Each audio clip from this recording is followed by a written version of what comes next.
Salut, c'est Alexis, je suis un des cofondateurs de Contournement, un projet pour lequel on a lancé des formations aux outils no-code et une communauté qui est devenue la plus grande en français dans le monde.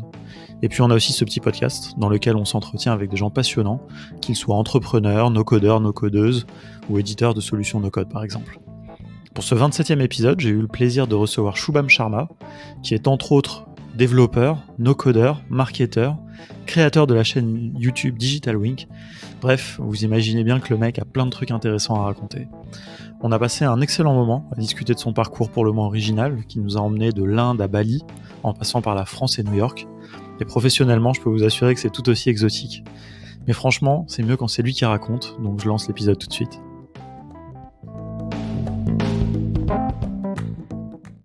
Alors, salut Shubham, c'est un plaisir de te rencontrer enfin. On échange depuis quelques temps suite à l'entremise de notre ami commun Charles-Louis que tu as rencontré à Bali et à qui j'aimerais bien faire une petite dédicace parce qu'il m'a présenté pas mal de gens et notamment aussi la prochaine invitée en fait du podcast.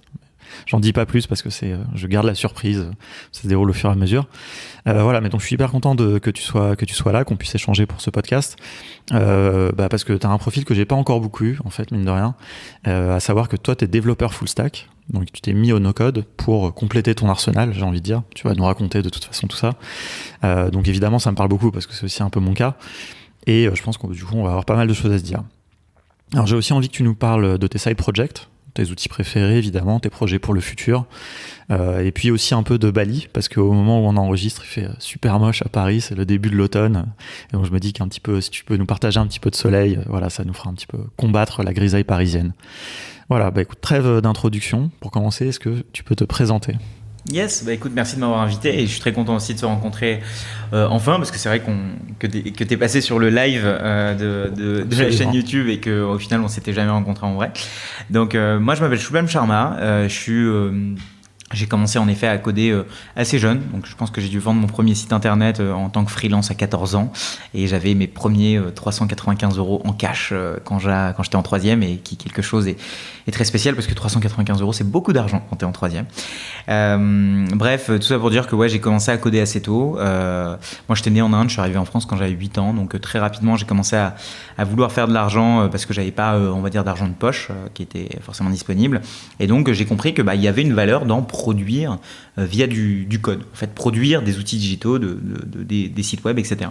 Et un des moyens d'y parvenir, c'était à l'époque WordPress, Joomla au début, et donc j'ai appris à faire ça. J'avais mon premier site internet, je l'ai fait sur Dreamweaver, qui est l'ancêtre de Webflow, et voilà, et du coup c'est comme ça que je suis tombé dans le web, et petit à petit j'ai principalement fait du freelance jusqu'à un moment aller dans des startups. Et à cette époque-là déjà tu utilisais Dreamweaver tout court, ou est-ce que quand même tu avais appris un petit peu de HTML, de CSS, enfin est-ce que t'es... Mon truc c'était, à l'époque j'étais beaucoup dans le hardware, parce que je réparais les ordis des gens, je craquais des PHP en regardant des tutos sur internet pour pareil me faire de l'argent initialement. Et après en fait un jour on m'a demandé, parce que j'étais connu comme le mec informatique dans la cité dans laquelle j'habitais, et un jour un mec m'a dit un surveillant de mon collège est venu me voir en me disant Shubham, tu sais faire des sites internet? Je fais bah ouais parce que je savais que tout était possible avec Google, bien sûr. Et en fait il m'a présenté un type qui se présentait à une élection d'une ville dans le 93. Il me disait bah voilà, lui il veut un site web. Et là, je fais ah ouais, ok, bah ouais, je sais faire un site web. Du coup, je tape comment faire un site web. Je tombe sur plein de trucs, PHP, HTML, CSS. J'ai aucune idée de ce que c'est. Et je tombe sur qui m'a fait briller les yeux, quelque chose qui s'appelait Dreamweaver, où en fait, on pouvait avoir d'un côté le code et de l'autre côté la prévisualisation. Je fais génial. On va faire du drag and drop pour faire du site web. Et en fait, c'est pas aussi simple parce que quand tu déplaces un truc, ça déplace tout et du coup, tu comprends pas. Ça n'empêche que j'ai réussi à faire un forum PHP en faisant du one-click install, quoi. Okay. Et que j'ai réussi à faire un site vitrine avec Dreamweaver, et donc j'ai pu vendre mon premier site internet. Ok, cool. Donc déjà approche très no-code, quoi, j'ai envie de dire. En effet. On s'embarrasse pas du code, voilà, on produit, quoi. Mon truc c'était pourquoi apprendre du C++ si je dois livrer un site internet dans 2 semaines? Il n'y a pas de raison. Donc c'est pour ça que je suis parti plutôt vers Dreamweaver. Donc voilà, petit à petit, beaucoup de freelance sur du web, principalement sur du mobile aussi. Du coup, avec des technologies cette fois-ci plus code. Et donc Qu'est-ce que tu as fait comme étude ? J'ai fait une école qui s'appelle Epita, justement, après avoir... c'est une école d'informatique. Et clairement, je ne vais pas mentir, le fait d'avoir fait Epita, ça m'a fait un x3 dans mes levels en informatique. Je commence à être pas mal skill d'après ça. Pour le coup, là-bas, tu as fait du C, j'imagine. Ouais, j'avais déjà fait un peu de C, C++, etc. Et puis, je suis vraiment tombé dans le code aussi, parce que du coup, vu que je commençais à coder quand j'allais voir mes parents en Inde, vu que je suis indien, mon père me faisait prendre des cours de JavaScript et de PHP, donc c'était génial en fait. Du coup, quand je revenais en France, c'était trop bien. Et puis, en arrivant à Epita, j'ai vu qu'il y avait des gens bien plus meilleurs que moi, mais j'avais une compétence qui était un peu plus cool, c'est que je savais négocier avec des clients, je savais comprendre les problématiques des clients, etc. Et donc, j'arrive à Epita et très rapidement, là, je suis embauché par une boîte, initialement en stage, mais j'ai continué pas mal de temps avec eux, 3 ans, ce qui s'appelle Mailjet, où là j'ai fait du marketing pour développeurs. Et là, je suis parti vers le côté un peu marketing, où j'ai compris que les développeurs, ils adoptaient pas quelque chose aussi facilement que nous, acheter une boîte de granola comme étant, je sais pas, n'importe qui, qu'il y avait besoin d'un certain marketing et tout. Et petit à petit, je suis tombé dans le marketing, etc. Ça, c'est ce qu'on appelle le métier d'évangéliste. Exactement. Je sais pas, en français, on dit ça en français aussi, d'ailleurs, j'imagine. Ouais, je sais pas s'il y a un équivalent en français, ouais. Et du coup, j'étais rentré en tant que développeur évangéliste. Vraiment. Et en fait, la manière dont c'était passé, c'est que j'étais inscrit sur un site JavaScript à l'époque qui s'appelait XJS. Et t'as le CTO de Mailjet qui m'a contacté, genre out of nowhere, à un moment donné, genre totalement au hasard. Et il m'a dit, est-ce que tu voudrais pas venir faire développeur front-end chez Mailjet? J'ai fait, why not? J'ai un stage à faire en fin d'année, de toute façon, ok. Et là, j'arrive.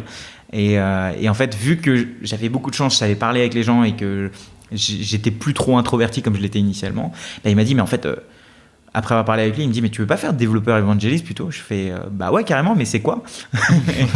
Et là, il m'explique qu'en fait, tu vas aller de conférence en conférence, que tu vas parler d'API, de Mailjet et d'emailing, et que en fait, ton taf, c'est littéralement d'aller voyager pour faire des conférences et de faire des side project avec l'API de Mailjet, genre le taf rêvé, quoi.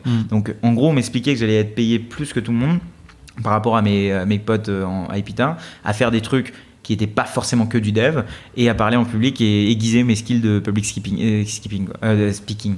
Et en fait, je réalise qu'en ce moment même, en train de parler, je fais énormément d'anglicisme, et je suis désolé, je vais essayer de faire un effort, parce que je sais que chez Contournement, vous êtes assez bon à faire, à ne pas faire d'anglicisme. Pour l'instant, ça va. Mais effectivement, c'est vrai que d'habitude, je le dis aux gens avant l'enregistrement du podcast, et en fait, je te l'ai pas dit parce que j'ai remarqué que tu faisais vachement l'effort de, même si tu utilisais des mots, de les expliquer en fait. Parce que la vérité, c'est qu'il y a des mots de toute façon anglais qu'on est obligé d'utiliser. On n'a pas mieux, je sais pas, Lean Startup, il n'y a pas mieux. On n'a pas... Mais tant qu'on explique, moi je trouve que ça va, tu vois. Okay. Voilà. Mais c'est vrai qu'on aime bien pas trop jargonner, mais je trouve que c'est pas ton cas. Ok. Donc voilà. Et puis Mailjet, 3 ans, une année à New York où j'ai fait pas mal d'open source au final, comment driver du trafic, comment ramener au final de l'argent via l'open source, qui est un gros sujet dans la tech. Et puis après, j'ai fini CMO dans une boîte qui s'appelle Keymetrics, qui fait un logiciel open source. Pour ceux qui connaissent, qui font du Node.js, qui s'appelle PM2. Bref, beaucoup de jargon ici, là aussi. Mais voilà, là où je faisais du pur marketing. Donc un profil très dev initialement, qui a slidé, qui est parti vers le marketing et maintenant vers le no-code. Mais c'est intéressant parce que je note plusieurs choses. Alors, j'ai plein de trucs à dire déjà sur tout ce que tu as dit. Déjà, c'est drôle parce que l'invité de l'épisode précédent, alors qui n'est pas sorti en fait là au moment où on enregistre, c'est Nicolas Grenier qui est dev évangéliste chez Typeform, mais qui a travaillé aussi pour Mailjet. Je ne sais pas si c'était au même moment. C'était au moment où je venais d'arriver, il était à Mailjet et puis il est parti après. Ouais. D'accord, donc c'est drôle, il y a un lien. Mais alors surtout, ce que j'ai remarqué, c'est qu'il y a 2 choses. Donc, par rapport à tous les autres invités que j'ai eu avant, donc toi tu as un background tech, du coup Nicolas aussi en l'occurrence, mais bon, ça c'est un peu à part. Mais surtout, du coup, toi, tu as aussi un petit peu ce côté entrepreneur. Tu vois, parce que souvent, moi, j'interviewe des entrepreneurs qui ont des fois quelques notions tech, quoi. Et toi, c'est un peu l'inverse, c'est-à-dire que tu as un background vraiment tech. Mais le fait d'avoir fait tout ce freelancing, déjà, ça t'a donné, j'ai l'impression, un peu ce goût de l'entrepreneuriat qui va après te servir. Et puis surtout, ce que je note vraiment, c'est ce côté marketing, en fait. Tu vois, c'est drôle, c'est-à-dire que finalement, tu n'as pas tant que ça bossé en tant que dev. Par contre, vraiment, marketing dans le cadre de la tech. Et ça, pareil, je pense qu'aujourd'hui, c'est quelque chose qui a impacté plus tard un peu tout ce que tu vas faire, quoi. Justement, tu vas nous raconter un petit peu ça, mais... Ouais, non, totalement d'accord. C'est vrai que ma période dev, c'était beaucoup de PHP et de jQuery. C'était beaucoup moins qui sont des langages un peu anciens pour les gens qui ne connaissent pas forcément le dev, qui sont moins utilisés, je dirais, aujourd'hui. Alors que c'est vrai qu'aujourd'hui, j'ai fait peu de freelance en fait en faisant des technologies que je considérais un peu plus nouvelles comme Vue.js par exemple ou quoi que ce soit que je fais aujourd'hui.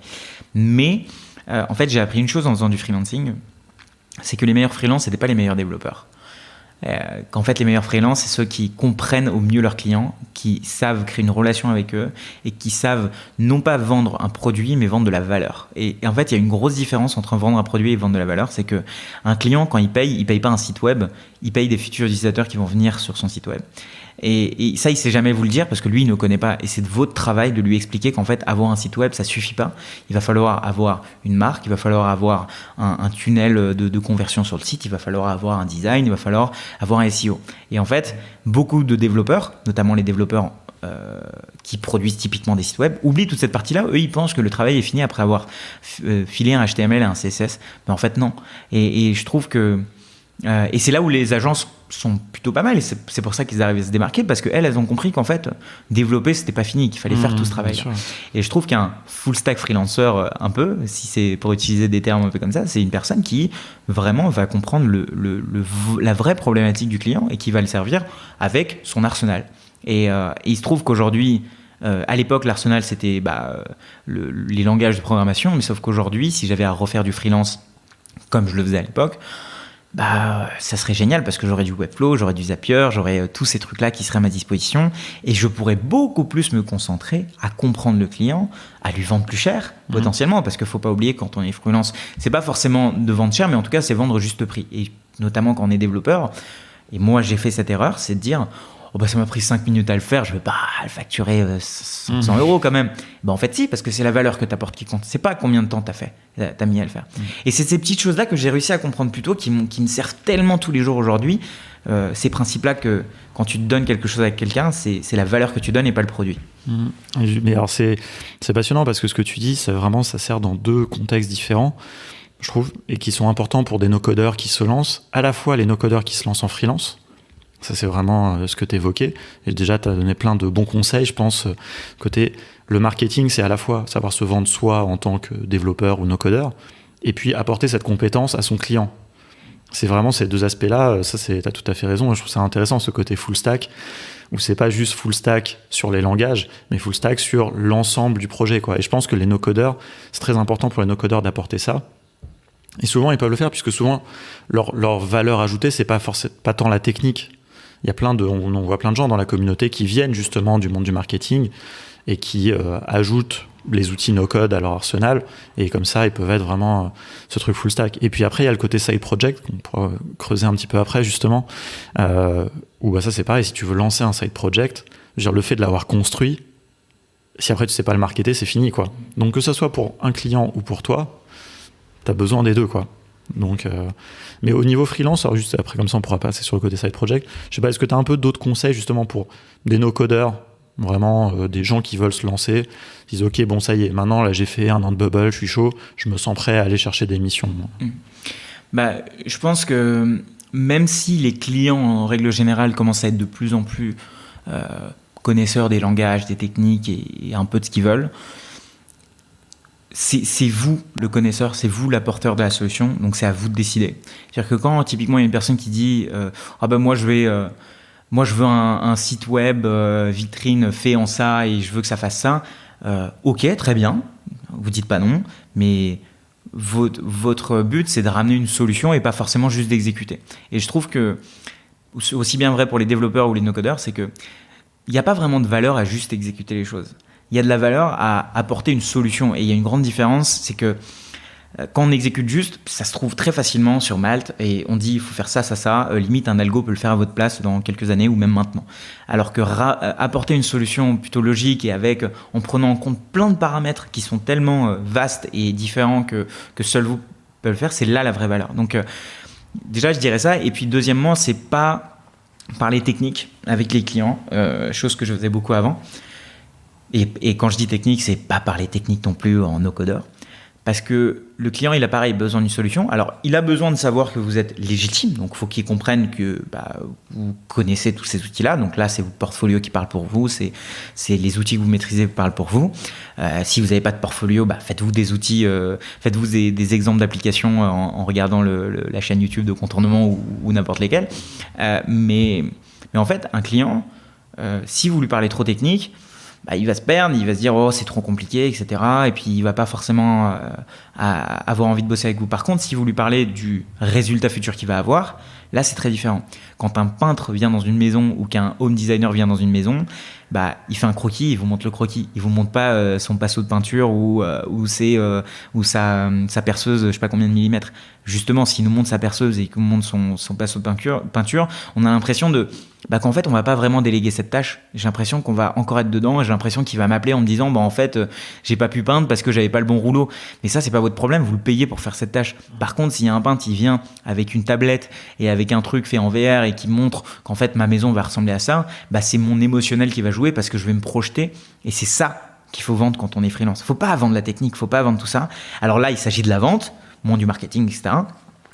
Et je pense que on a tous besoin, qu'on soit no codeur, ou codeur, des bonnes connaissances en vente, en marketing, je sais pas comment appeler ça, mais en fait à faire comprendre qu'on fait tout ça pour le client et pas pour l'amour de la technologie. Non, mais ça c'est un truc. Moi j'ai été du coup CTO de plusieurs startups et franchement j'étais toujours hyper frustré quand j'encadrais des équipes techniques parce que les développeurs, souvent ce qui les intéressait c'était le code, c'était quel framework on va utiliser. En plus il y avait des jeunes, ils voulaient tout le temps utiliser des nouveaux trucs, les nouveaux trucs à la mode. Et à la fin moi j'essaie de leur expliquer, mais ce qui est important c'est le projet quoi. Ce qui est important c'est que vous vous éclatiez évidemment, mais ce qui est important à la fin c'est le projet quoi. On a des contraintes de temps et puis surtout est-ce que ça va servir? Est-ce que le fait d'utiliser un nouveau framework, ça va servir le projet? Ça va avoir un intérêt pour le client? Souvent, la réponse est non. Et donc, c'est vrai que la technique pour la technique, nous, on parle tout le temps, maintenant chez Contournement, c'est pas du tout le sujet. Le no-code, c'est au service du projet, quoi. Et c'est pour ça que le Lean Startup, tout ça, toutes ces méthodologies sont hyper importantes dans ce cadre-là, quoi. Franchement, merci. C'est déjà, je pense, un bon. C'est intéressant vraiment parce que quand tu parles, t'as vraiment aussi cette vision plus loin, tu vois, ce côté. Je sais pas si c'est marketing ou pas. Des fois, marketing, c'est un peu un mot péjoratif, tu vois aussi. Mais voilà, vraiment, justement. Pas le discours du développeur de base, quoi. J'ai envie de dire. C'est clair. Et je pense qu'il y a peut-être une phase que j'ai ignorée quand j'ai raconté un peu mon parcours et qui a un peu modelé cette partie-là. C'est à un moment donné dans mon école à Epita, il y a une chose qui s'appelle une junior entreprise. Donc en fait c'est une entreprise à l'intérieur d'une école, c'est en réalité une agence où on fait bosser des étudiants pour des clients. Et celle d'Epita, elle est assez connue, elle est dans le top 3 dans les JE de France, dans les junior entreprises de France, et il se trouve que j'étais vice-président de cette junior entreprise. Et le processus de sélection pour rentrer à Crystal, donc ça s'appelait le Crystal, il était méga compliqué parce qu'il fallait être dev, on est à Epita, mais en même temps il fallait savoir vendre. Et en fait je me trouvais assez chaud en vente, etc. Et en fait j'ai pris une claque parce qu'il y avait un level d'entrée un niveau d'entrée qui était assez haut et où j'ai beaucoup appris. Et notamment mettre le client au centre, ça je l'ai appris là-bas. Et j'ai énormément appris justement là-bas parce que c'était super dur. Et c'est dans les moments les plus challenging comme ça où en fait ça m'a complètement débloqué, où j'ai compris toutes les erreurs que j'avais faites en faisant du freelance avant. Les erreurs que j'avais faites en faisant du freelance avant, c'était des trucs aussi simples, hein, et c'est vrai que ça on ne les a pas évoqués. Mais typiquement comment tu négocies, quoi. Comment ton prix c'est ton prix et c'est pas plus bas. Comment est-ce que tu te fais payer quand est-ce qu'il faut payer, que tu fais des jalons, que tu fais du 30-40-30, tu fais pas à 100% à la fin, que quand tu fais un devis c'est le devis et pas plus, quand tu fais des timings c'est les timings et pas plus, qu'il y a des pénalités de retard pour ton côté mais pour le côté du client ici. Et c'est des petites choses mais qui embêtent les clients, nous embêtent, mais ça vous protège et d'un autre côté ça vous rend plus pro. Et moi aujourd'hui si je bosse avec des freelances, je m'attends qu'ils aient un contrat, je m'attends qu'ils aient ces espèces de ce qu'ils appellent des SLA, Service Level Agreements, quoi. C'est le minimum pour que je me dise ok ce mec là est sérieux, c'est pas juste un mec sorti d'école. Et je pense que freelance c'est un boulot, mais c'est aussi tout au long de carrière qu'on apprend à faire ça. Et on peut pas considérer quand on commence dans le freelance à se dire je veux facturer 700 € par jour et c'est normal. En fait, non, parce que tu es obligé de facturer moins cher au début parce qu'il faut que tu apprennes le métier. Et c'est ok, tu vois, d'apprendre le métier avec des clients où tu vas te planter. Et il vaut mieux se planter avec des clients à moins cher que des clients qui vont te coûter super cher et qui du coup, parce que tout le monde se connaît en fait, et du coup tu vas avoir une mauvaise réputation, etc. quoi. Ouais, non, bien sûr. Non, tu fais bien de revenir d'ailleurs sur la junior entreprise, parce qu'effectivement c'était un des trucs aussi où je m'étais noté, je me suis dit ça aussi forcément ça a impacté, donc super. Ouais, non, mais c'est très intéressant, hein. Je pense que plus tôt tu fais ce genre d'expérience, plus tôt ça t'aide. Enfin voilà, moi je vois que j'ai fait très peu de freelance par exemple pendant mes études. Le peu que j'ai fait m'a même plutôt dégoûté. Donc c'est pour ça que j'ai plutôt carrière dans des boîtes. Mais voilà, il y a des choses qui me manquent aujourd'hui, tu vois, dans les choses que tu décris. Donc ça c'est hyper intéressant. Alors du coup, donc tu nous aides tout ça, Mailjet, Keymetrics, et ensuite qu'est-ce qui s'est passé? Quelle est la suite? En fait, j'ai envie d'arriver à Bali aussi. Mais... Ouais. Bah, en fait, ce qui s'est passé à la fin de Keymetrics, donc j'avais ce rêve de dans le monde du growth marketing, qui est en fait la différence entre le marketing et le growth. C'est juste que dans le growth, ça regroupe aussi bien le produit que le marketing, que la vente. Enfin, c'est un peu un ensemble. Et en fait, il y avait des gens que je suivais, notamment Guillaume Cabane, qui est assez connu dans ce monde-là, francophone. Et en fait, j'avais envie de bosser en tant que marketeur. J'avais fait du marketing de loin, chez Mailjet, mais j'avais envie de faire du vrai marketing. Ce que j'appelle du vrai marketing, c'est aussi bien faire du tracking, faire du positionnement, faire du message, faire du display. Et en fait, j'avais envie de me dire que je savais faire du marketing. Et donc, Keymetrics a été une bonne école parce que j'ai tout fait de A à Z. J'ai tout fait le process. On avait un SaaS qui tournait et mon but, c'était d'aller faire du marketing sur ce SaaS, etc. Bref, à la fin de ces 2 ans, je me suis rendu compte que j'avais appris ce truc-là, que j'avais compris et que j'avais pas forcément envie de continuer un peu plus loin cette partie marketing là, parce qu'en fait j'avais un bagage derrière qui était un bagage technique, qui était un bagage sales et qui était un bagage produit au final, que j'avais envie d'utiliser et que je savais que si je ne l'utilisais pas, tout devient de plus en plus tu vois, rusty, donc ça se perd un peu, ça se perd un petit peu. Et puis ça commence à avoir moins de valeur auprès de potentiels clients ou employeurs plus tard, quoi. Exactement. Et ce qui fait que faut exercer tout ça. Et en fait, dans une fonction qui est très évidemment, quand on est CMO d'une boîte, rien n'est vraiment en silo. On a évidemment on est connecté avec toutes les autres parties d'une boîte, mais j'avais envie de faire quelque chose qui combinait tout. Et à cette époque-là, j'écoutais un podcast et je suivais des gens qui étaient des indie hackers. Alors pour ceux qui connaissent pas les indie hackers, c'est des gens qui en fait vont lancer des projets et font tout faire eux-mêmes. Et en fait, moi, ce qui me fascinait, c'était pas forcément le MRR, donc le revenu récurrent qu'ils arrivaient à faire, c'était pas forcément le type de produit qu'ils arrivaient à construire. C'est un peu le Graal, le MRR, j'ai l'impression, non? Enfin, pour avoir un petit peu participé dans des groupes de indie hackers. Voilà, c'est ça. Voilà, c'est ça, mais je trouve faut en parler quand on a un certain level, en fait, en indie hacker. Et en effet, c'est la phase visible quand on écoute le podcast Indie Hacker. Il interviewe des gens qui ont créé des boîtes de A à Z tout seuls et qui sont les seuls maîtres à bord, qui ont comme vision, valeur fondamentale qui est la liberté, qui est de du coup je fais tout seul, j'ai quelques freelances, mais voilà, j'ai pas envie de faire une start-up en fait. Et du coup ça vient à l'encontre de tout dans quoi j'ai baigné sur ces 5 dernières années, Mailjet et Keymetrics, qui est l'hypercroissance, la start-up, la levée de fonds, et les grosses conférences et tout. Et là j'avais envie de faire ce challenge là, non pas pour faire une boîte avec plein de MRR, mais vraiment pour un peu. En fait, je voulais être entre guillemets indie hacker pour être ce que je vais devenir en fait. Et en fait, me dire que ces gens-là, s'ils font du marketing, s'ils font du sales, s'ils font du positionnement, donc landing page et compagnie, si en plus ils codent leurs produits, ça doit être des monstres. Et en fait, j'avais envie de devenir ce monstre qui allait tout faire lui-même. Et quel endroit mieux que Bali pour faire ça? Parce que à Paris, pourquoi payer un loyer de 1 000 € si on peut aller à Bali et vivre dans une villa pour 300 €? La réponse était claire, et surtout que j'étais à cette époque-là super libre et je me considérais déjà comme libre, tu vois. Donc j'étais en mode allez go. Et surtout qu'il y avait plein de gens comme Peter Levels, etc. Pour ceux qui connaissent, qui habitaient là-bas. Je me suis dit c'est génial, j'ai envie d'être dans ce monde-là pour faire ça. Et donc je suis parti créer un petit software. Et il y avait une autre chose aussi, c'était pour me prouver à moi-même que je savais encore coder. Parce que en faisant du marketing pendant 5 ans, même si chez Mailjet c'était mi-marketing, mi-code, est-ce que tu sais encore coder? Parce que tu parles de code toute la journée, mais est-ce que vraiment tu sais ouvrir un éditeur de texte, déployer une app sur Docker, etc. C'était pas sûr. Et donc, les choses évoluent vite dans ce tellement domaine. Vite, c'est le monde qui évolue plus vite. Si vous pensez qu'il y a de plus en plus de projets no-code qui sortent, il y a encore x3 des librairies qui sortent dans chacun des langages. Donc, le langage évolue, les librairies autour évoluent, l'écosystème de chaque langage évolue, c'est incroyable, quoi. Il faut savoir suivre. C'est presque frustrant. Moi, ça m'a un peu... j'en ai eu marre, quoi. C'est ça qui a fait aussi que j'ai un peu arrêté le code, quoi. Et je suivis ça de loin, donc j'avais un peu ce syndrome de l'imposteur en me disant mais attends Shouban, tu fais des conférences où tu parles d'API, de Node.js toute la journée chez Mailjet, mais est-ce que tu sais encore coder?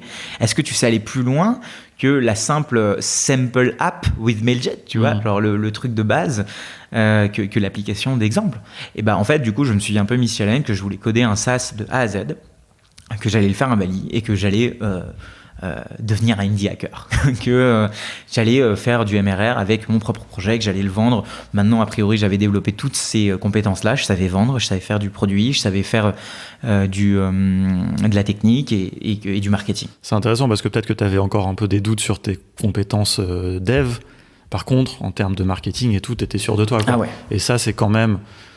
Enfin, moi, je me suis bien rendu compte avec le temps, quoi. C'est-à-dire, tu peux faire des super projets, si tu sais pas les vendre, si tu sais pas en faire la promotion, si tu sais pas les marketer, ça sert à rien, quoi. Tu vas mourir de faim et puis c'est tout, quoi. Ouais. À Bali ou ailleurs, c'est pas... Ouais. Et puis, t'as une autre contrainte que t'as moins en startup. Startup qui a levé des fonds, c'est différent. C'est que t'as pas de budget, en fait, quand t'es tout seul. C'est que ton seul budget, c'est le revenu futur que tu vas faire ou tes économies. Donc, tu sign up pas à des SaaS ou à des outils externes comme ça, en fait. Alors que quand tu es en startup et que c'est une startup qui a levé plusieurs millions, bon, c'est pas le 49 € par mois de l'outil d'emailing qui va changer quelque chose à la boîte. Alors que le 49 € par mois, quand tu payes en TTC avec ton propre argent, c'est différent. Donc typiquement, donc j'avais un peu, je m'étais dit, ok, bon, je vais faire cet outil. L'outil en question, c'était un peu un petit hack, c'était faire en sorte que les gens... en fait, ça partait d'une problématique simple que j'avais vue aussi bien chez Mailjet que chez Keymetrix, c'était que les gens en marketing produisaient énormément de contenu, des blog posts, des vidéos, etc., qui payaient énormément pour la création de ces contenus, mais qui payaient aussi pour la diffusion, principalement via AdWords, les ads, etc. Mais malheureusement, en interne, ils étaient à demander à tout le monde de repartager ce contenu, parce que c'est vrai que si des employés d'une boîte partagent le contenu interne d'une boîte, ce contenu a un poids plus gros parce que c'est du referral. C'est ce qu'ils appellent dans le monde dans ce monde-là, ça s'appelle de l'employé advocacy. Donc, faire en sorte que ces employés deviennent tes advocates, donc des ambassadeurs, et qu'il n'y a pas mieux en termes de recrutement, en termes de features, etc. Et donc, je m'étais dit, tu sais quoi, je vais faire un tool. A priori, j'ai fait mon étude, toutes les API se connectent entre elles, et je vais faire un outil où quand, je sais pas, contournement sort un article, et contournement est une boîte de 50 employés, imaginons, quand Alexis va sortir une nouvelle vidéo, sur tous les LinkedIn de toutes les personnes de contournement, celles qui ont dit oui, ces gens-là vont poster cette vidéo de contournement avec leur message personnalisé qu'ils auront préenregistré. À la fin du quarter, tu regarderas c'est qui le plus influenceur dans la boîte contournement, et en fait, cette personne-là, tu vas lui offrir un voyage parce que tu as contribué à la valeur, à l'acquisition de la boîte, aussi bien en termes d'employés qu'en termes de clients. Et en fait, j'ai commencé à faire ça. Donc, j'ai codé pendant 9 mois. J'ai pris mon pied. J'étais développeur à Bali, dans un coworking génial et en faisant du surf à midi. C'était le top. Et en fait, j'ai fait toutes les erreurs que toutes les personnes qui créent une boîte peuvent faire. C'est qu'évidemment, quand tu as la tête dans le guidon, tu fais des interviews utilisateurs au début, mais tu l'oublies un petit peu au bout d'un moment. C'est déjà un bon réflexe si tu avais fait des interviews utilisateurs. C'était quand même, il y en a qui se lancent sur leur idée et puis c'est tout, quoi. Voilà, et puis il ne faut pas oublier que j'avais beaucoup traîné en hackathon à l'époque de Mailjet, donc je vois un petit peu qu'est-ce qui fait qu'un produit réussit ou qui réussit pas, mais c'est très différent de le voir et de le faire. Et du coup, je m'étais dit, bon allez, let's go, faisons-le. Et donc je fais mes interviews utilisateurs, ça a l'air de marcher, je prévois mon segment de marché, ça a l'air de marcher, je prévois mon MVP, je le fais tester, ça a l'air de marcher, cool, on est bon, je développe les autres features. Et en fait, petit à petit, quand on est tout seul, quand on bosse tout seul et quand on bosse dans un endroit comme Bali, il y a des problématiques qui sont, évidemment, tu n'as pas une pression telle que tu aurais à Paris. La pression à Paris, c'est que quand tu vas prendre un déj avec quelqu'un, le mec à côté, si c'est un ouf et il fait que ça, c'est trop bien parce que ça te donne envie de faire aussi bien. Là, le fait de voir que l'écosystème no-code à Paris, avec tous ces acteurs comme Contournement et compagnie, font tout ça, ça donne envie de faire plus et tout. Et en fait, à Bali, au final, il y a des indie hackers, mais il y a 95% d'infopreneurs. Donc des gens qui font des formations, qui font du Instagram, etc. Bon, je vais pas blâmer le contexte, pas du tout. C'était juste pour expliquer que en fait, la motivation, petit à petit, elle décroît. Et ça m'a fait apprendre un truc, c'est que la motivation, quand elle est plus haut, c'est là où il faut faire le plus de choses. Et qu'il faut pas attendre d'attendre des mois pour attendre je ne sais quoi pour lancer. Bon, pourquoi je vous parle de ça ? C'est parce que 9 mois plus tard, uniquement 9 mois plus tard, je commence à avoir mes premiers utilisateurs. Et je pense que j'aurais dû les avoir dès le MVP. J'aurais dû les avoir 3 mois plus tard. Parce que la motivation était au plus haut, parce que je pouvais faire non pas 3 calls par jour, mais 10 calls par jour, etc. Et en fait, quand j'ai commencé à onboarder mes premiers utilisateurs, parce que c'était un produit quand même assez enterprise, donc pour des gens qui sont dans des boîtes, etc. Du coup, il faut fournir un support enterprise. Parce qu'il fallait qu'il y ait des employés. Je veux dire, ça marche déjà que dans des boîtes qui ont un certain nombre d'employés, quoi. Exactement. Donc déjà, c'est 50 plus personnes dans des boîtes. Ouais. Donc là, faut prévoir le support et faut faire le support technique aussi. Et donc là, je me retrouvais à onboarder 2, 3, 4 personnes que j'ai signées à la main. Et ça, c'est génial parce que j'ai réappris le sales pour mon propre produit. Et il y a cette chose qu'on ne dit jamais assez, c'est que quand on fait notre propre produit, que c'est pour notre propre boîte, en tout cas pour moi c'est vrai, il y a toujours cette niaque supplémentaire parce que c'est pour vous que vous le faites. Et évidemment, ça vous fait... vous levez la nuit, ça vous fait en sorte que vous regardez plus vos horaires et c'est vraiment bon. Et je franchement souhaite à tout le monde qui veut à un moment donné créer quelque chose, vivre ça parce que c'est bon en fait de vivre ça.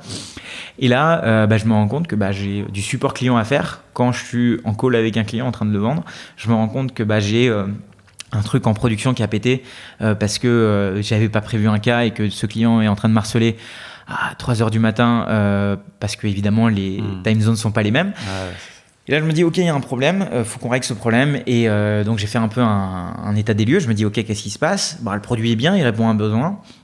Entre-temps, l'algorithme de LinkedIn avait changé et tout, donc il répondait un peu moins à un besoin aussi, parce que j'avais mis trop de temps à le développer. Et du coup, toutes les personnes que j'onboardais, il y avait des cas que j'avais pas pris en compte. Dans 100% du produit, c'était vraiment 60% du produit qui était vraiment utile. Les 40%, j'ai développé pour rien. Et en fait, il y avait plein de learning à avoir de ça. Donc j'ai fait un peu un post-mortem. Pas un post-mortem parce que le produit existe toujours, j'ai toujours des clients. D'ailleurs, si vous m'entendez, les clients, vous inquiétez pas, Blassumo tourne toujours. Mais c'est juste que, en fait, j'ai mis trop de temps et j'aurais pu faire ça en 2 fois, 3 fois moins de temps. Voilà. Donc, est-ce que ça veut dire que je voudrais changer le passé? Pas du tout, parce que j'ai appris toutes ces choses-là. Mais maintenant, typiquement sur le prochain side project sur lequel je bosse, je fais pas ces erreurs, quoi. Mais quand tu dis ça, c'est plutôt d'un point de vue méthodologique que technique, non? Si je comprends bien. Parce que je suppose que le temps de dev, il est incompressible, quoi. Ouais, c'est clair. Mais méthodologique. Il y a des choses que tu n'aurais pas développées. Ah, totalement. Avec une autre approche méthodologique, quoi. Ouais, et puis j'aurais pas développé avec une telle granularité, avec un tel...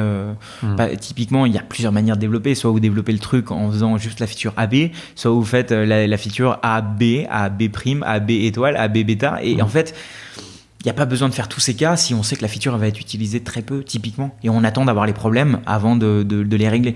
Et je pense, méthodologiquement parlant, je pense que j'aurais pu être beaucoup plus carré.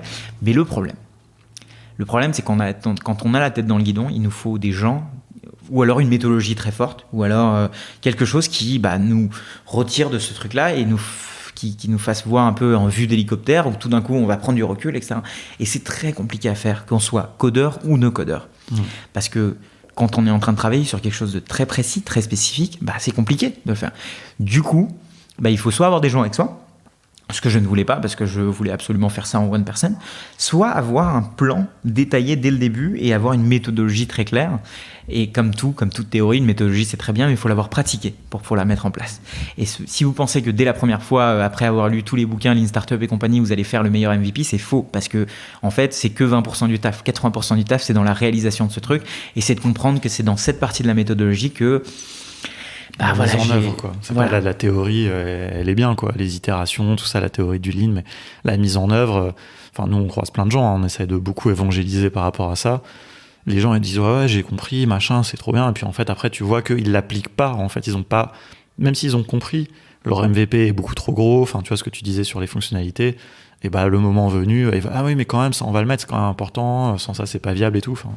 Et ça il y a que des gens aussi qui t'aident.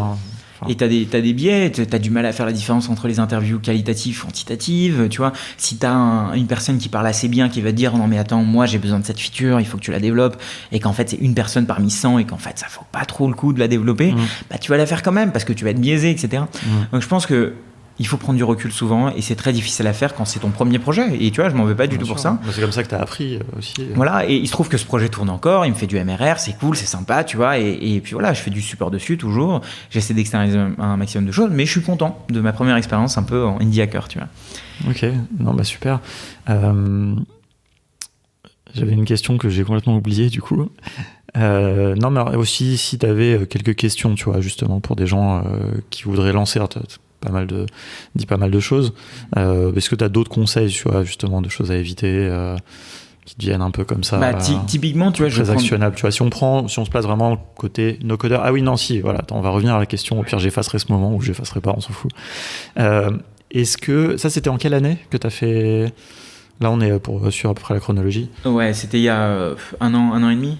D'accord. Un an et demi, 2 ans, pas quasiment. Est-ce que, donc tu as tout développé, ouais. Est-ce qu'aujourd'hui, peut-être avec, je pense que tu connaissais déjà les outils no-code à l'époque, mais est-ce qu'il y a des choses est-ce que tu te verrais faire ça qu'avec des outils no-code? Est-ce que peut-être tu aurais pu prototyper avec des outils no-code? J'avais déjà prototypé 2-3 petits trucs avec des outils no-code. Ouais. Mais il faut pas oublier que mon but c'était de réapprendre à coder aussi. Donc voilà. Et si on met ça de côté, aujourd'hui, je pense que ma base de données, je l'aurais fait sur Airtable. J'aurais pas utilisé MongoDB par exemple, parce que pourquoi j'aurais fait pas mal de choses avec Integromat. J'aurais typiquement développé que des petites API que j'aurais fait communiquer avec Integromat. Le front. Bon, j'aurais peut-être fait un truc avec Forest, pour ceux qui connaissent, qui est un espèce de back-end, back-end as a service, admin panel as a service. Ouais, j'aurais peut-être fait ça, tu vois, et juste pour valider, en fait, juste pour valider, et le cœur, le moteur, donc le moteur de partage de BlastSumo, je l'aurais fait à la main, parce que c'est un peu la fonctionnalité clé, mais tout le reste, j'aurais fait en no-code. Ok. Non, c'est justement, je me posais la question quand tu parlais du temps, tu vois, comment accélérer aussi. C'est un peu, il y a l'approche et puis aussi il peut y avoir une partie technique, quoi. Ouais. Ok, donc aussi, alors sinon, est-ce que tu as d'autres petits conseils? Enfin, tu as déjà dit plein de choses passionnantes, mais bon, peut-être. Tu vois, typiquement, je vais prendre le prisme du dernier projet qu'on est en train de développer cette fois-ci à 2, parce que j'ai pris mes erreurs et je me suis rendu compte qu'il y avait des choses où j'étais bon et pas bon. C'est typiquement sur cette validation de demande utilisateur. Je trouve que tu veux dire rapidement peut-être ce que c'est le projet? Ouais, alors c'est le nouveau projet sur lequel je suis en train de bosser, qui est déjà en bêta privée et que des clients utilisent déjà, ça s'appelle Preview Panda. C'est un outil qui vous permet d'avoir des liens personnalisables pour les envoyer sur LinkedIn ou quoi que ce soit. Qu'est-ce que j'appelle des liens personnalisables? C'est en fait la petite pop-up qui s'ouvre quand vous collez un lien sur LinkedIn ou sur Twitter ou même sur Facebook avec une image, etc. Nous, on personnalise cette image, on personnalise le texte et il y a moyen, pour ceux qui connaissent un peu le marketing, de mettre des pixels de retargeting dans ces liens-là, du coup de les retargeter ces gens-là, de faire de la personnalisation à la fin du clic. Donc c'est quelque chose d'assez précis pour les sales et pour les marketeurs. Mais voilà, c'est ça le nouveau produit. Et typiquement, ça c'est une idée. Ça part de l'idée. Ça parle aussi d'un besoin qui est le mien, qui était quand j'envoie des messages personnalisés sur LinkedIn at scale, j'ai besoin qu'ils soient extra personnalisés pour faire la différence par rapport à toutes les personnes qui font de l'automatisation aujourd'hui sur LinkedIn, par exemple. Et donc, on s'est dit, ok, let's go, on fait ça, on le produit sur Product Hunt, etc. Après, on s'est dit, bon, en fait, on va attendre un petit peu, il y a un truc là, on va interviewer les utilisateurs, etc. Donc, on a appris plein de choses et on a fait beaucoup de choses. Mais tu vois, il y a plein de choses que je donnerais comme conseil. C'est typiquement pour aller parler à ces utilisateurs. Il y a peu de gens qui connaissent ça. Au final, c'est The Mom Test. Je ne sais pas si tu connais ça. C'est une manière de faire son étude de marché, une manière de construire ses questions qui ne sont pas orientées. Et en fait, par exemple, si j'ai cette idée et je te dis est-ce que ça t'intéresserait un nouveau micro pour ton podcast qui ferait ça, ça, ça, ça? Tu vas me dire soit oui, soit non, quoi. Et je t'oriente un peu sur la question. Alors que si je te pose la question, genre, c'est quoi l'expérience avec ton dernier micro de podcast? Là, je vais pouvoir en tirer beaucoup plus.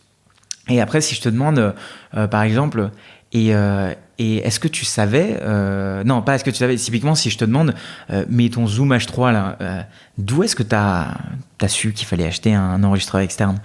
Là, tu vas me répondre, et puis, et après, je vais te poser la question, mais quand est-ce que tu as su que tu en avais besoin? Et en fait, on pose pas des questions qui sont liées à un produit, on pose des questions qui sont liées à un besoin. Et il vient où ce Mom Test? Donc c'est une petite vidéo en noir et blanc, vous tapez The Mom Test sur YouTube, et c'est une manière de poser ces questions à tes futurs utilisateurs pour non pas comprendre le produit dont ils auraient besoin, mais pour comprendre les problématiques qu'ils ont. Et en fait, typiquement ça, c'est une des choses qu'il faut faire quand vous allez interviewer vos utilisateurs. Alors c'est chiant, parce que c'est pas cette impression d'avancer, et donc avec le no-code ou le code, il y a cette impression de oh, c'est bon, j'ai une fonctionnalité, j'ai avancé. En réalité, non. C'est le fait de faire cette bonne interview utilisateur, le fait de différencier le quantitatif, le qualitatif, etc., etc. C'est quelque chose qu'il faut pratiquer tous les jours et poser les bonnes questions. Et c'est un truc qui s'apprend petit à petit. Et typiquement, si je peux donner un conseil à toutes les personnes qui veulent soit créer des produits, soit même faire même parler à leurs clients futurs freelance ou pas, poser les bonnes questions. Vous avez juste un certain nombre de questions, vous avez juste un certain nombre de minutes. Posez les bonnes questions et du coup les questions, pour moi, ça se prépare. Les questions, ça se prépare avec des éléments que vous avez en doute, etc. Et surtout, c'est des questions qui ne sont pas juste oui ou non, c'est des questions ouvertes. Il y a une manière de poser des questions, il faut monter en chaleur petit à petit, il ne faut pas poser des questions directes, genre typiquement... Quel est le sens qui est ressorti quand tu as mangé le dernier Roquefort? C'est une question qui est trop compliquée, qui est trop... alors que si je te demande c'est quoi le dernier fromage que tu as mangé, tu pourras peut-être me répondre. Ou c'est quand le dernier fromage que tu as mangé, tu pourras peut-être me répondre. Et du coup, c'est des petites choses comme ça, poser des bonnes questions. Et le mom test, c'est une bonne manière de démarrer pour poser des bonnes questions. Parce que c'est que vos utilisateurs qui vous diront quels sont les problèmes qu'ils ont et pas vous, parce que c'est pas vous qui allez acheter votre produit, c'est eux. Ok, bon, bah super conseil. Avant de passer un peu sur le no-code, j'ai des questions là-dessus, évidemment. Déjà, on a évoqué, tu vois, toujours un prisme, tu vois, tout ce que tu as dit, moi je trouve, est passionnant, vraiment, et les gens, il ne faut pas penser au code, pas code, tu vois, tout ce que tu as dit, pour des gens qui se lancent en freelance, des gens qui lancent leur side project, ce qui est quand même la grande majorité des gens qui se mettent au no-code, enfin, peut-être pas, bon, une grande partie en tout cas, hyper intéressant. Juste pour finir un peu, tu vois, sur la chronologie et ce que tu fais, qu'est-ce que tu fais d'autre en ce moment? Enfin, un petit peu. Alors, donc. Pour qu'on comprenne un peu, tu vois, l'équilibre, justement, tu as ce SaaS, donc ouais, Sumo qui tourne. Ce SaaS qui arrive. J'ai YouTube qui, donc, une manière de. Ça, j'en ai pas parlé dans le process, mais j'ai toujours. Voulu partager du contenu. J'avais essayé le blogging à l'époque. Moi, je n'aime pas écrire, je sais pas écrire, c'est compliqué. Par contre, la voix et la vidéo, ça marche bien pour moi. Donc, j'ai une chaîne YouTube. Donc, je fais 2 lives par semaine sur la chaîne YouTube. J'essaie de produire des vidéos. J'ai une mailing list sur laquelle j'envoie un peu d'infos, etc. Donc, ça, c'est la partie création de contenu. Et à côté, j'ai un peu de coaching, donc des boîtes qui me prennent en coaching sur leurs problématiques d'automatisation ou leurs problématiques techniques en général, qui sont souvent liées aux API, parce que pour ceux qui ne connaissent pas les API, bon, maintenant ça commence de plus en plus connu dans le monde du no-code, mais en gros, c'est des espèces de Lego qu'on va brancher ensemble, techniquement parlant. Donc il y a cette partie-là, et très récemment, il y a un gros client qui s'appelle Conto, qui est une banque B2B française, qui est la meilleure banque, selon moi, B2B française, avec la meilleure expérience utilisateur. Je suis assez d'accord. Et là, mon but, c'est d'aider Conto sur comment avoir les meilleures intégrations, comment être pionnier dans le monde de l'open banking, donc qui est sortir de ce monopole bancaire où en fait on n'a même pas accès à nos relevés depuis 90 jours et on se croirait en 1995, alors qu'aujourd'hui on est en 2020 et on a besoin de pouvoir faire des automatisations avec Integromat, avec Zapier. On a besoin de se connecter à son outil comptable avec une API simple. On n'a pas besoin de faire des trucs compliqués pour arriver à faire des choses simples. Et en fait, mon but, c'est d'aider Conto sur cette transition-là avec leur API, etc. Donc qui est aussi bien à la fois du technique que du non technique, et du coup on englobe ça dans la casquette produit, et avec laquelle je suis très d'accord. Et en fait c'est une boîte qui est géniale, il y a des gens qui sont géniaux à l'intérieur, donc voilà, je bosse un petit peu avec eux pour cette partie-là. Ok, super. Déjà, j'en profite aussi pour te remercier de m'avoir invité sur ta chaîne YouTube, parce que c'était un très bon moment. Il y a régulièrement encore des gens qui me contactent, qui me disent « Ah oui, je vous ai découvert dans le live de Shubham et tout », donc c'est chouette. Alors, sur le côté no-code, bon, on va voir tes outils préférés, tout ça, évidemment. Mais déjà, quand est-ce que tu as découvert ça? Et notamment, je me posais une question, tu vois, à l'époque de Mailjet, par exemple. Donc, c'était en 2015 que tu étais là-bas, 2013, 2015. Donc, Zapier existait déjà, par exemple. Est-ce que déjà, toi, il y avait des gens qui utilisaient, je sais pas, qui envoyaient des mails via Zapier avec Mailjet? Est-ce que, tu vois, il y avait déjà un peu de no-code à cette époque-là? C'était pas brandé no-code, mais il y avait du no-code. Typiquement, Zapier, il y avait un projet chez Mailjet qui était on va créer le connecteur Zapier, par exemple. Et il y avait une personne qui s'occupait de ça. Et qui s'occupait de ça parce qu'on avait compris que c'était un gros leverage pour nous, un effet de levier pour pouvoir avoir plus de clients, pour pouvoir envoyer plus de mails, etc., etc. Donc on avait le connecteur Zapier, qui était maintenu, qui avait tous les problèmes que tous les connecteurs peuvent avoir, et donc il y avait ces trucs-là. À l'époque, Integromat, je ne sais pas si ça existait, en tout cas moi je ne connaissais pas. Il me semble pas. Je sais plus leur date de mission plus récente. Ouais. Les deux qui existaient, c'était IFTTT et Integromat. C'est sur ceux-là qu'on bossait. Et moi, je sais que j'avais fait plein d'exemples avec Zapier, etc. Et c'était un des trucs qu'on mettait déjà en place. Et en fait, mon but à l'époque, c'était d'expliquer l'utilisation des API de Mailjet. C'était principalement pour les développeurs, mais il y avait une partie aussi, c'était pour les marketeurs. C'est comment est-ce que je vais pouvoir connecter mon Mailjet à mon outil CRM. Comment je vais pouvoir connecter mon outil d'emailing, donc Mailjet, à mon outil de facture, etc., etc. Comment je vais pouvoir faire mes relances, comment je vais pouvoir faire du marketing automation, ce qu'ils appellent, donc à savoir faire des envois d'emailing en fonction de certains événements. Et donc ça, c'était via Zapier. Donc il y avait ça déjà. Non, mais c'est marrant parce que du coup, tu vois, ce titre, j'ai eu la même chose du coup dans l'épisode d'avant avec Nicolas, développeur advocate, tu vois, évangéliste et tout. Et ben en fait, c'est aussi pas que pour les développeurs, quoi. Finalement, c'est vraiment comment aider les gens à utiliser un outil. Et donc le no-code, même si comme tu dis, ça n'avait pas forcément le nom à l'époque, pour les gens qui font du market et tout, ils ont besoin d'outils comme Mailjet, comme Typeform, qu'on évoquait dans l'épisode d'avant.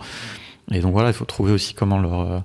Et c'était intéressant parce que tu vois, il y a un peu un grand écart, je trouve, j'imagine, je me mets à ta place quand tu faisais ce métier-là, où tu étais des fois avec des devs, je pense, très tech, t'es là, te poser des questions peut-être sur la finesse des API, de Mailjet, des trucs hyper obscurs, et puis des gens peut-être qu'on n'avaient aucune idée, qui voulaient juste savoir comment ils pouvaient envoyer des mails via Mailjet, mais de manière automatisée, quoi, pas juste... tu vois, c'est vraiment un métier qui est fascinant, et c'est pour ça que... Tu vois, avec Nicolas Grenier, donc faut savoir, on était les premiers développeurs évangélistes en France. Ça n'existait pas. Mailjet était pionnier dessus. Et Mailjet avait bien compris ça, en fait. Ils avaient bien compris que pour faire des outils pour les développeurs, faut faire ce qu'on appelle du developer experience. En fait, ils appellent ça la DX. Il y a la UX et il y a la DX. Et la DX, c'est quoi ? C'est donner la meilleure expérience, même si c'est un développeur. Et c'est donner la meilleure expérience, même si c'est technique. Et en réalité, c'est comment faire des tâches techniques, compliquées, avec le moins de pain points possible, le moins d'éléments de friction possible. Et si on regarde bien, le travail d'un développeur évangéliste, c'était évangéliser l'API, évidemment faire en sorte que les développeurs la connaissent, mais c'était surtout faire une feedback loop, donc une boucle d'informations dans laquelle on va remonter toutes les problématiques dans la boîte qu'on a sur le terrain. Et donc, en fait, aujourd'hui, ce que fait Nicolas avec Typeform, si on regarde bien, si on regarde son Twitter, etc., ça parle principalement de no-code, en fait. Parce que, en fait, c'est comment faire des trucs compliqués, à savoir de l'émission de factures, à savoir des commandes, etc., avec Typeform, donc avec un outil facile, et comment le faire avec le moins de friction possible. Mais il se trouve que la target audience, donc les gens qu'on ciblait en étant développeur évangéliste, c'était des développeurs plus ou moins expérimentés. Sauf que là, en fait, c'est des développeurs, mais c'est qu'ils développent juste pas avec du code. Et c'est la même chose, en fait. Faire du Typeform et puis ou faire du vidéo ask et dire ici il appuie sur ce bouton, monte cette vidéo, c'est développé, mais c'est juste qu'on développe pas avec du code. Et c'est pour ça que c'est toujours pareil, en fait. Et c'est marrant que tu en parles là parce que je l'avais jamais vu comme ça. Et en fait, c'est la continuité du développeur évangéliste dans le monde du no-code. C'est super. Alors du coup, toi un petit peu, tes outils préférés, je sais que tu es très porté sur l'automatisation. Ouais. Alors moi, donc c'est vrai que si on prend comment moi je vois le no-code, je vois deux grosses parties dans le no-code. Je vois une partie création d'outils digitaux et d'applications mobiles, d'app mobiles, etc., de web app. Moi, je suis un peu moins sur cette partie-là parce que je connais les outils et je sais quel outil je vais utiliser en cas de besoin, et ça m'arrive d'utiliser des glides par exemple, ça m'arrive d'utiliser Webflow pour créer un site web rapide, et ça m'arrive d'utiliser Card pour faire une landing page rapide par exemple. Mais c'est très spontané, c'est pas souvent. En revanche, il y a des outils que j'utilise tous les jours.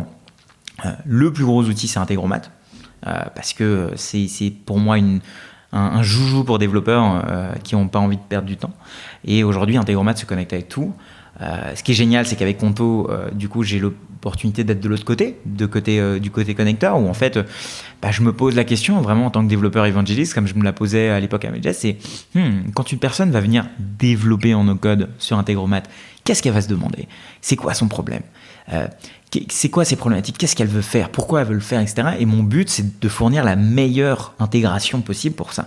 Et du coup, Integromat, aujourd'hui, pour moi, c'est un logiciel qui, pour ceux qui ne connaissent pas, est un logiciel d'automatisation comme Zapier, mais un peu plus avancé. C'est un logiciel qui va permettre de tout faire. Je te donne un exemple sur ce que je fais avec Integromat. Typiquement, pour tous mes meetings, tu vois, les relances, etc. C'est, typiquement pour tout ce que j'ai sur Airtable, tous mes clients, etc. Les factures, c'est sur Integromat. Pour ma chaîne YouTube, pour typiquement me permettre, là j'ai fait un nouveau truc sur Integromat, c'est que quand je fais une chaîne YouTube et que je mets les timestamps en dessous de la vidéo, il y a une fonctionnalité de ça qui permet de ça, je récupère la description dans Integromat, je coupe la vidéo dans les différentes parties et je les mets sur Dropbox pour pouvoir ensuite un jour les poster sur LinkedIn. Et typiquement ça, moi ce que j'aimerais faire, c'est trouver quelqu'un qui puisse du coup regarder cette petite partie de vidéo que je trouve intéressante et du coup me faire... Ah oui, ce que ça fait aussi, ça fait le transcript avec Google API, c'est que ça va venir transcrire la vidéo, retranscrire la vidéo, le texte de la vidéo. Okay. Donc en fait, là ce que je suis en train de préparer, c'est prendre quelqu'un sur Malte ou sur Fiverr qui va, et je vais lui dire regarde la vidéo, regarde et dis-moi qu'est-ce que tu penses que c'est le plus intéressant, et en fait il va écrire un texte pour LinkedIn sous format AIDA qui est connu au marketing pour pouvoir faire ça. Et donc ça me permet de créer un gros contenu, mettre juste les trucs et pouvoir le découper en plein de petits contenus. Typiquement, mes choses, j'aurais dû embaucher 3 personnes pour faire ce travail. Ouais, quoi. Et c'est typiquement ce qu'on peut faire et pour comprendre la force d'Integromat. Ah, c'est super, c'est marrant, du coup tu l'appliques aussi au marketing. Ouais. De toute façon, les outils d'automatisation, je veux dire, marketing automation, ça, il y a un vrai lien, mais c'est hyper intéressant. Mais ça m'étonne pas que Integromat soit tes outils préférés. Moi aussi, j'adore et je pense que ça parle vachement aux développeurs parce qu'ils ont transcrit plein de choses qui malheureusement il n'y a pas dans Zapier. Zapier, c'est super aussi, mais c'est plus accessible, je pense que c'est pour les gens moins avancés. Les itérations, les boucles, les conditions, toutes ces choses-là, c'est incroyable dans Integromat. Et on continue à développer, mais sans écrire du code. Ouais. Et je pense qu'il y a un truc aussi, moi, que j'adore dans Integromat, qui vraiment manque dans Zapier, c'est le fait de pouvoir lancer des automatisations en fait sur un échantillon de données, quoi. Faire une boucle, de dire, ok, là, je prends une table Airtable, je vais parcourir toutes les lignes et je vais faire une action sur chaque ligne. Ça, c'est vraiment de la programmation, quoi. Et en fait, ça, c'est super parce que c'est comme des scripts, en fait. Moi, j'ai des petites automatisations qui tournent pas tout le temps. C'est juste, j'appuie sur le bouton et puis je vais faire ces traitements quand j'en ai envie. Et ça, c'est cette logique vraiment, tous les administrateurs système, tout ça, sous beaucoup de devs, on fait ça, des scripts, des choses. Et ça, c'est vraiment génial, quoi. Donc voilà un peu mon utilisation. Donc Integromat est un gros outil préféré. J'ai toujours Zapier parce que j'ai des trucs qui étaient sur Zapier, elles le sont toujours. Airtable, aujourd'hui, c'est un des outils que maintenant j'adopte depuis plus d'1 an maintenant, je pense, sur lesquels j'ai beaucoup de choses. J'ai toute ma compta, j'ai toutes les factures que je dois envoyer, j'ai même des trucs perso, typiquement le temps que je passe à faire une certaine tâche, etc., qui est lié à... Quand je bosse sur des sujets précis, moi j'aime beaucoup, par contre je suis très très carré quand je bosse sur des trucs genre le timing, etc. J'ai pas envie de passer 1 minute de plus à faire quelque chose que je n'étais pas censé faire. Dans ce concept de productivité, qu'il y a un autre truc dans ce que je fais, c'est que j'ai envie d'être le plus productif au monde pour perdre le moins de temps et pour passer plus de temps qualitatif à faire d'autres choses. Typiquement, je vais mesurer tout ce que je fais dans une journée, notamment avec un outil qui s'appelle Toggle, qui est beaucoup utilisé par les freelances. Et ça va loguer tout ça dans le truc et je vais pouvoir avoir des moyennes à la fin. Alors ok, oui, on peut les avoir dans Toggle, mais moi, je suis pour je veux avoir mes données et je veux les utiliser d'une certaine manière, etc. Centraliser aussi. Ça peut centraliser sur Airtable. Et aujourd'hui, Airtable, c'est un peu ma base de données de ma life pour plein de choses. Et je suis un petit bébé dans Airtable. Il y a des gens qui font une utilisation d'Airtable, c'est incroyable. Donc voilà. Après Notion, parce que je l'utilise tous les jours, en perso, énormément pour faire plein d'organisations de ces différents projets, tu vois, de partager des pages avec des freelances, des trucs comme ça. Et puis surtout, il y a une chose, c'est que chez Conto, on a une utilisation de Notion qui est incroyable. C'est une des utilisations de Notion les plus avancées que j'ai jamais vues de toute ma vie. Je sais qu'on est 2 à Paris, à Conto et à LAN. C'est 2 boîtes qui utilisent bien Notion. Ça m'étonne pas parce que c'est les 2 startups les plus avancées dans l'écosystème français. Et c'est des boîtes qui bougent vite et tout ce qui est produit, etc., c'est sur Notion et c'est super bien fait, quoi. Alors oui, mais on atteint les limites de Notion. Mais on sait qu'on parle à Notion souvent. Et du coup, on sait qu'on est dans les top 1 utilisateurs de Notion. Et c'est trop bien parce que du coup, on a des avant-premières, des choses comme ça, et c'est super cool. Voilà. Donc Notion, Airtable, Integromat, le trio. Ok, bon, super, très orienté productivité, quoi, comme tu dis. Ouais, pas mal. On met ça un peu dans l'angle, no code, il y a à côté, comme tu dis, création d'app, et puis l'autre côté, automatisation, mais Airtable finalement c'est pas vraiment d'automatisation, enfin mettre ce côté un peu, on appelle ça productivité, je sais pas, j'ai pas trouvé de meilleur mot, je sais pas comment. Ouais, automatisation, productivité. Après le truc c'est qu'aujourd'hui, si j'avais été freelance par exemple, je pense que, tu vois, je me serais pas brandé en tant que freelance développeur ou freelance no-codeur. Moi, je suis un freelance qui t'aide à faire des produits ou qui t'aide à construire des landing pages ou faire du go-to-market, en fait. Parce que je me place pas... Alors, je sais pas comment je vais formuler ça, mais tu vois, typiquement, quand tu as une personne, tu as un architecte et tu as la personne qui va faire concrètement la peinture. Dans le cadre de construction d'une maison, il faut des corps différents, c'est super compliqué, et en effet c'est le cas, et c'était le cas dans le code. Mais sauf que avec le no-code, on a rendu tous ces blocs qui s'étaient super compliqués un peu en mode Ikea, un peu en mode on va juste placer un bloc cuisine, puis placer un bloc, on se croirait dans les Sims et on pouvait juste tu vois, choisir nos couleurs de cuisine, de canapé, etc., et boum, on a une maison. Et en fait c'est un peu ça, le no-code, ça a permis de faire ça. Ça n'empêche que la valeur pour le client est la même. Donc moi, j'incite tous les no-codeurs à facturer du prix de développeur. Parce que moi, si j'étais en tout cas freelance aujourd'hui, mais je passerais 4 fois moins de temps à faire des choses et je les pricerais pareil, parce que pour le client, c'est la même valeur. Bien donc, sûr, ouais. que la personne en question qui vient faire votre peinture, elle l'a fait avec une machine qui fait un mur à la fois, VS 1 cm² à la fois, vous en foutez, vous avez une bonne peinture de fait, c'est pareil. Et je pense que aujourd'hui, si j'avais été freelance, là pour le coup, je serais un gros utilisateur de Webflow ou d'éditeur X. Je serais un gros fan de Bubble, un gros fan de Glide, je pense certainement, parce que voilà, et je ferai du Glide à volonté, je ferai du Adalo à volonté, parce que ça a tellement de valeur, et je pense que la valeur justement ne serait plus dans le low-code, elle serait dans comment aller mieux expliquer à ton client, de comment aller mieux comprendre sa valeur, sa problématique, et comment aller mieux accompagner ton client après le projet, etc. Et donc la valeur serait là-dedans, et c'est là où je performerais si j'étais freelance aujourd'hui. Non, c'est bien, ça reboucle avec ce que tu disais au début, tout ça est cohérent. On va arriver sur la fin, donc j'ai 2-3 dernières questions de conclusion, mais il y a un dernier point que je voulais, alors tu viens juste en plus un petit peu d'aborder, mais c'est vraiment sur cette collaboration code et no code. Et peut-être aussi, c'est quoi ta vision du low-code? C'est un sujet du coup qu'on a abordé dans ton live. Là, il y a des choses en fait où on fait un peu la boucle, mais c'est moi qui ai répondu aux questions la dernière fois. C'est vrai. Mais du coup, j'aimerais bien avoir un peu plus ton avis. Puis il faut que les gens regardent la vidéo YouTube, aussi, comme ça ils auront un peu je mettrai le lien de toute façon dans les notes. Mais voilà un petit peu toi ta vision là-dessus pour conclure. Un peu sur... Alors moi, je trouve que ça va dans le bon sens, que souvent quand on typiquement, je prends l'exemple d'Airtable. Airtable a fait une vraie interface utilisateur qui est géniale, qui est responsive, qui donne une impression de réactivité géniale. Ça marche et c'est génial, c'est facile à configurer. On sait que c'est du spreadsheet, donc du Excel, mais bien plus powerful. C'est génial. Mais en revanche, si on regarde sous le capot, pour les développeurs, c'est pareil. C'est-à-dire qu'ils ont mis autant d'efforts dans leur expérience utilisateur que dans leur expérience développeur. C'est pour ça ce qui fait d'une boîte comme Airtable aujourd'hui une des boîtes qui, à mon avis, et on en parlait avec Jérémy Foucret de The Toolbox, c'est qui est une des boîtes en fait les plus powerful, qui va vraiment être géniale dans les prochaines années. D'ailleurs, ça prouve par le montant d'argent qu'ils lèvent aussi. Bien sûr. Mais c'est parce que leur expérience développeur est incroyable. Hier, je regardais un live d'une donneur de leur développeur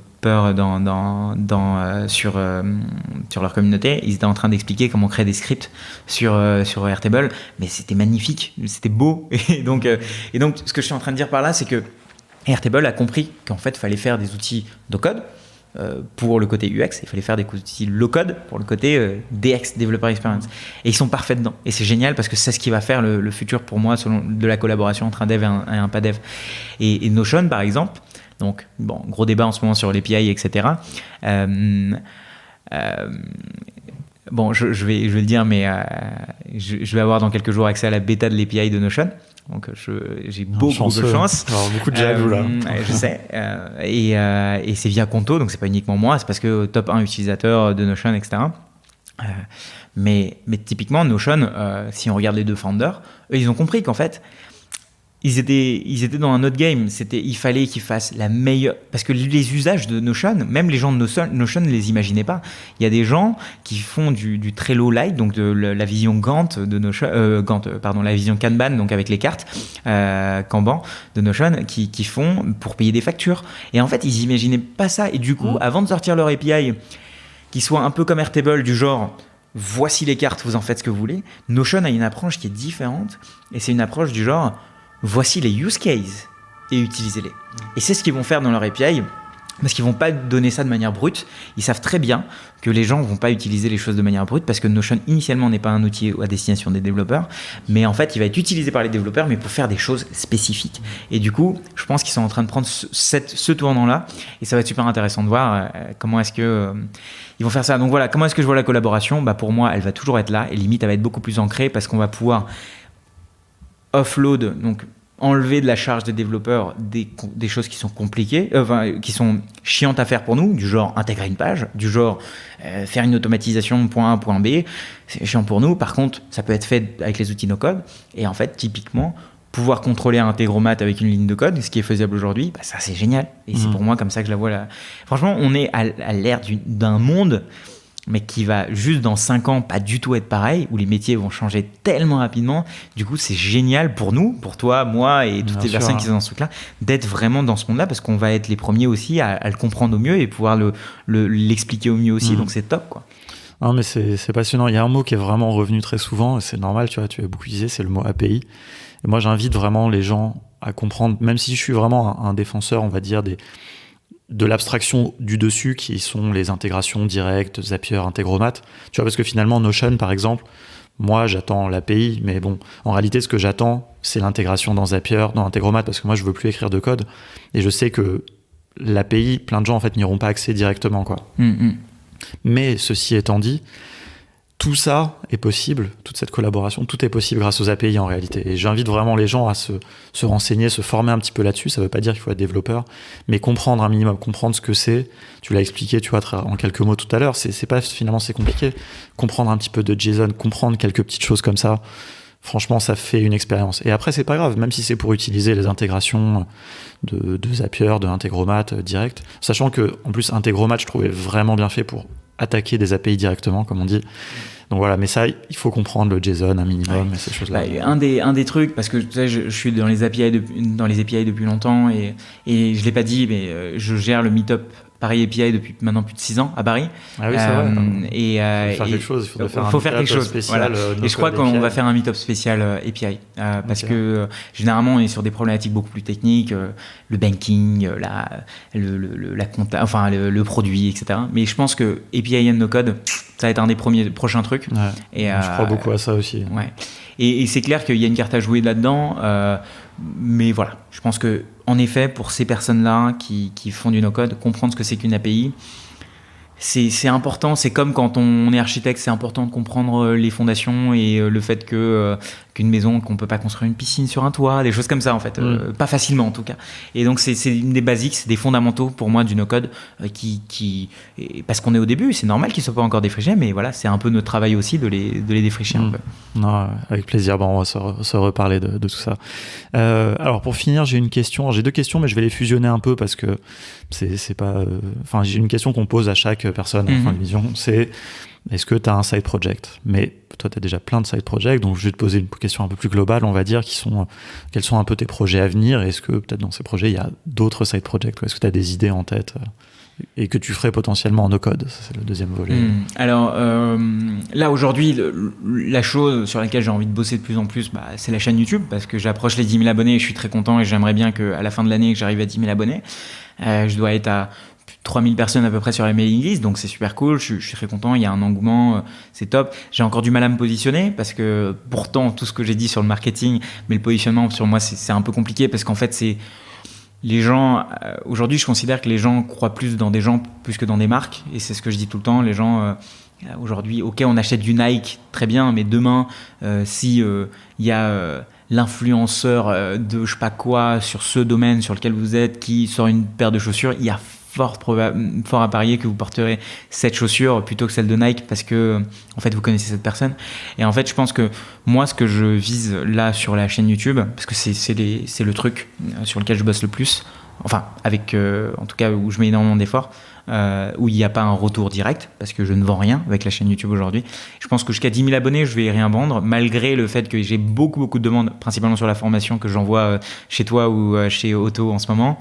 Je pense qu'au bout d'un moment je vais essayer de comprendre le besoin et faire de la formation aussi, avec un angle un peu différent. J'ai pas uniquement envie de faire de la vidéo, j'ai pas uniquement envie de faire du présentiel, j'ai envie de faire quelque chose de différent, je sais pas encore quoi, mais ça va certainement démarrer par quelque chose comme ça. Et sinon, un des trucs que j'ai envie de faire, c'est un outil no-code. Parce que en fait, comprendre le code et le no-code, c'est le profil parfait pour faire des outils no-code. Et comprendre les besoins, c'est la cerise sur le gâteau. Et ce que je suis en train de faire avec Conto, au final, c'est créer un embryon d'outil no-code qui va être une intégration pour Integromat. Et je pense que dans un futur très proche, j'aimerais bien me lancer sur quelque chose typiquement qui pourrait permettre de créer des intégrations, des extensions Chrome avec du no-code ou des choses un peu différentes avec du no-code, parce que je sais coder et je sais comprendre ça. Et du coup, ça va être ça un peu les prochaines étapes. Ok, hyper intéressant. Des extensions, c'est hyper intéressant. Je pense que c'est un truc très sous-estimé. Je serai utilisateur si tu fais ça. Et écoute, merci beaucoup. Où est-ce qu'on peut te retrouver du coup pour les gens qui nous écoutent? Tu as mentionné la chaîne YouTube, évidemment, je mettrai le lien. Twitter, LinkedIn. Parce que tu es un monstre d'influence sur LinkedIn. J'adore cette expression, on l'utilise tout le temps maintenant. C'est parti du truc là, de Grégoire Gambato. Ouais. Après, j'ai fait une vidéo, genre ce type est un monstre. Ouais. Bref. Moi, YouTube, c'est là où je vais communiquer le plus, je pense, parce que c'est un format qui me va bien, la vidéo. LinkedIn, je communique pas mal. J'aimerais bien faire beaucoup plus de vidéos sur LinkedIn. Plus courte, du coup Plus courte, ouais. J'aimerais bien beaucoup faire de vidéos plus courtes. Le seul truc qui me manque, c'est le temps. Et évidemment, il faut que je délègue mieux, il faut que j'arrive à mieux gérer ça. Donc, LinkedIn, Twitter un petit peu. Donc, on aura tous les liens ici. Mais sinon, sur la chaîne YouTube, c'est Digital Wink. Et puis voilà. On n'a même pas dit le nom de la chaîne YouTube encore. Ouais, c'est vrai. Et sinon, vu que je suis revenu à Paris, sur toutes les, certainement au Panama Café en train de faire du stand-up, parce que c'est un de mes autres trucs sur le côté. J'aime bien faire rire les gens, c'est mon idée. Okay. Ouais. Et je trouve que c'est le next level de la conférence, c'est faire des conférences qui fassent rire. Mais voilà, je pense que je vais me faire une page sur les scènes ouvertes là, sur lesquelles je vais aller. Je vais reprendre ça tant que je suis à Paris. Corona avait un peu arrété tout ça, mais là je reprends petit à petit. Ouais, c'est clair. J'espère que ça va pas arrêter tout ça. On verra. Mais on fera du stand-up avec des masques. Ouais, ce sera une autre manière de. Tu verras pas les gens qui rient par contre. Tu pourras les entendre quoi. Faudrait qu'ils rient beaucoup quoi. Ouais. Voilà, c'est ça. C'est vrai, c'est dommage. Super. Bon écoute, merci beaucoup pour tout ça et puis à très bientôt. Écoute, merci beaucoup de m'avoir invité. C'était un super échange. Salut. Salut.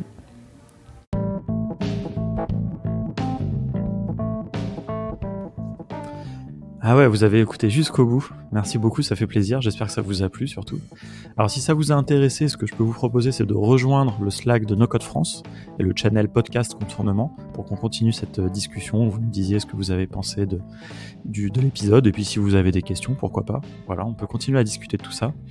Et si ça vous a donné envie peut-être de maîtriser un petit peu plus ces outils No Code, si c'est pas déjà le cas, peut-être que vous êtes déjà un expert, eh bien, n'hésitez pas à aller voir notre site contournement.io. Vous verrez qu'on propose différentes formations pour que vous deveniez vous aussi un expert ou au moins que vous puissiez maîtriser ces outils pour lancer vos propres projets. Voilà, je vous dis à très bientôt.